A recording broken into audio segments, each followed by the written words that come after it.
Brought to you by Agilus Diagnostics.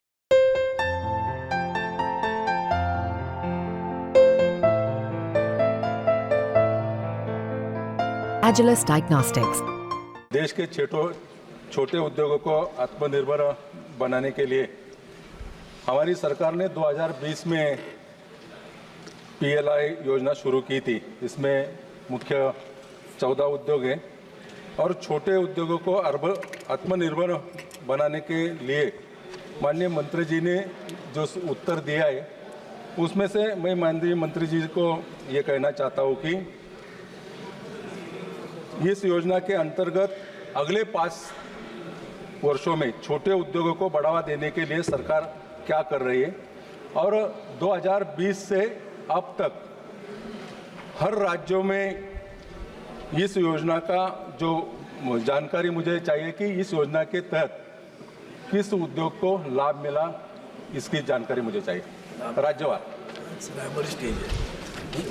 माननीय अध्यक्ष जी, माननीय सदस्य ने जो प्रश्न पूछा है छोटे उद्योगों के बारे में, पीएलआई स्कीम, इंसेंटिव स्कीम से लिंक्ड जो है, मैं माननीय सदस्य को बताना चाहता हूं कि पहले तो ये योजना बड़े कंपनीज को लाने के लिए आधारित थी, मगर जब बड़ी कंपनी लगेगी तो साथ ही साथ एमएसएमई का भी ग्रोथ होगा और उसी के तहत हमने देखा है कि अभी तक 176 एमएसएमईज इस पीएलआई स्कीम के लाभार्थी हैं। ये जो हमारी योजना है ये बहुत महत्वाकांक्षी है और अभी 755 एप्लीकेशन इसके आ चुके हैं 10 विभागों में। एक 1.32 लाख करोड़ इन्वेस्टमेंट आ चुका है, 8.5 लाख से ज़्यादा लोग एम्प्लॉयमेंट मिल चुका है और प्रोडक्शन और सेल्स जो है वो 11 लाख करोड़ का हो चुका है और ये 1300 यूनिट्स जो हैं ये 27 राज्यों में लग रहे हैं। तो ये बहुत ही, मैंने जैसे बताया, महत्वाकांक्षी योजना है और इसको और आगे बढ़ाया जा रहा है। बड़ा अच्छा रिस्पांस मिल रहा है। जो सरकार का लक्ष्य था उद्योगों को लाना, भारत मेक इन इंडिया, आत्मनिर्भर बनाने का, हमारे जो मैन्युफैक्चरिंग सेक्टर है उसके लिए ग्रोथ, जो टेक्नोलॉजी ट्रांसफ़र है उसकी ज़रूरत वो हो रहा है और वैल्यू एडिशन हो रहा है। जो कंपोनेंट दूसरे देशों से आते थे वो आज भारत में बन रहे हैं और ये मैं सूचित करना चाहता हूं कि इसको और आगे बढ़ाया जा रहा है और ये डोमेस्टिक वैल्यू एडिशन जो मैंने अरविंद सावंत जी, सप्लीमेंट्री नहीं होता उसमें क्लब में है। माननीय अध्यक्ष जी, बहुत बहुत धन्यवाद। See, there are two parts in this. I really appreciate the scheme. It's a good scheme, definitely. But at the same time, you must think of it our own sectors. For example, Indian telecom industry, which was manufacturing our own instruments. Now, why don't you, give them some incentives so that also company will come up. But at the same time, I would like to ask you the question. The technology transfer is there, the issue.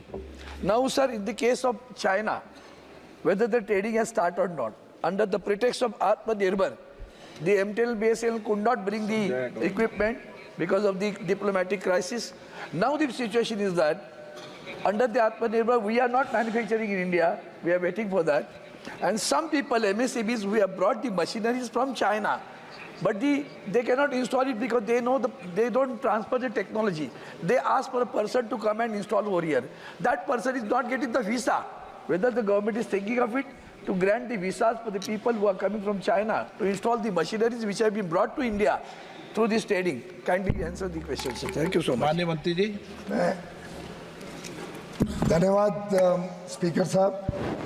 सबसे पहले तो मैं बताना चाहूँगा कि वर्षों से हम देखते थे कि कई देश लोगों को प्रोत्साहित करते हैं, निवेश को प्रोत्साहित करते हैं और भारत में भी ये मांग थी कि भारत को आत्मनिर्भर बनाना है। उसमें एक शुरुआत के समय भारत की जो उद्योग जगत है वो कोई ऐसा नहीं बोलता है हमें परमानेंटली आप सपोर्ट दो, परमानेंटली सब्सिडी चाहिए। जैसे स्कूटर को स्टार्ट करने वक्त एक किक मार के किक स्टार्ट करते हैं, एक प्रकार से पीएलआई स्कीम को उस दृष्टिकोण से बनाया गया कि कैसे उद्योग जगत को हम शुरुआत के समय में जो कॉस्ट कम्पेटिटिवनेस है और ये बहुत सोचे समझी रणनीति के तहत हुआ है। कमेटी बैठी, हर इंडस्ट्री का स्टडी किया, आइडेंटिफाई किया किस इंडस्ट्रीज में भारत में क्षमताएं हैं, उसको बढ़ाया जा सकता है, और उसमें से 14 सेक्टर आइडेंटिफाई हुए जिसको 4-5 साल के लिए हम सपोर्ट दें, उस सपोर्ट से वो ग्रो करें और फिर स्थापित हो जाए भारत में, भारत को भी आत्मनिर्भर बनाए और भारत में भी लाखों लोगों को नौकरी मिले। जब एक उद्योग आता है तो उसके साथ साथ एक पूरा इकोसिस्टम डेवलप होता है। एमएसएमईज सप्लायर्स के रूप में उसमें आती है। एक आसपास के इलाके में ढाबे लगते हैं, होटल लगता है, टैक्सी ड्राइवर होते हैं, तो एक पूरे क्षेत्र का विकास होता है। मुझे खुशी है कि देश के अन्य राज्यों ने और लगभग 27 राज्यों ने और यूनियन टेरिटरीज ने इसका लाभ लिया। इसमें महाराष्ट्र भी है, इसमें तेलंगाना, उड़ीसा, उत्तर प्रदेश, पंजाब भी है, तमिलनाडु भी है।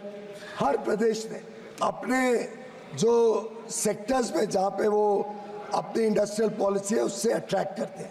रही बात टेलीकॉम सेक्टर की, टेलीकॉम सेक्टर में भी पीएलआई यूनिट्स हैं, टेलीकॉम सेक्टर में भी कई लोगों ने निवेश किया है। जरूरी नहीं है हर सेक्टर में इक्वल निवेश हो।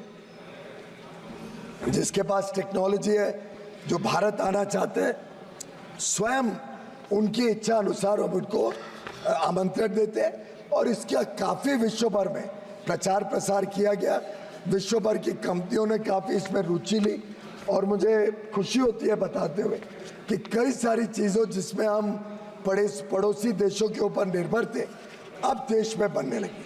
आपने टेलीकॉम का उदाहरण लिया, मैं वाइट गुड्स का भी बताना चाहूँगा कि पिछला प्रश्न उसमें था। पहले एयर कंडीशनर्स या एलईडी लाइट्स बड़े पैमाने पे विदेश से आती थी। पीछे ही मैं रिव्यू कर रहा था, हमारा अंदाजा था 40-45% डोमेस्टिक कंटेंट हो जाएगा एयर कंडीशनर्स में। मुझे खुशी है सदन से साझा करते हुए आपके माध्यम से कि अब 65% से अधिक एयर कंडीशनर्स में भारतीय बनाए हुए, भारतीय मूल के कंपोनेंट्स लगते हैं और ये बढ़ के 80-85% तक अगले 2-2.5 वर्ष में जाएगा। जो शुरुआत की है भातृहरि महताब जी ने पूछी, हमने फिर से क्यों खोली, कई कंप्रेसर मैन्युफैक्चरर्स ने इसका लाभ लिया, कई और इसका लाभ लेना चाहते हैं। फिर और कंपोनेंट मैन्युफैक्चरर्स ने जब अप्रोच किया, हमारे पास कुछ निवेश बाकी था तो कुछ सब्सिडी बाकी थी, तो एक और बार विंडो खोली कि और लोग इसका लाभ ले सके, भारत आत्मनिर्भर हो एयर कंडीशनर्स, एलईडीज में, टेलीकॉम में। और ये कोविड के समय आत्मनिर्भर भारत पैकेज के साथ साथ इस स्कीम ने एक बहुत महत्वपूर्ण और अहम भागीदारी की भारत को सक्षम बनाने के लिए। और जहाँ तक वीज़ा की बात है, जो पीएलआई स्कीम के अंतर्गत कंपनियाँ आती हैं, साधारणतः अगर वो सुरक्षा के दृष्टिकोण से घातक ना हो, जेन्युइन बिजनेस ट्रांजैक्शन हो, तो उसके लिए वीज़ा की प्रावधान किया गया है। जहाँ जहाँ जेन्युइन केसेस पीएलआई से लिंक्ड आते हैं, वो अगर डीपीआईटी को अप्रोच करते हैं तो एमई और होम मिनिस्ट्री के साथ मिलके हम चेक करके उनको वीज़ा देने के लिए प्रयत्नशील हैं।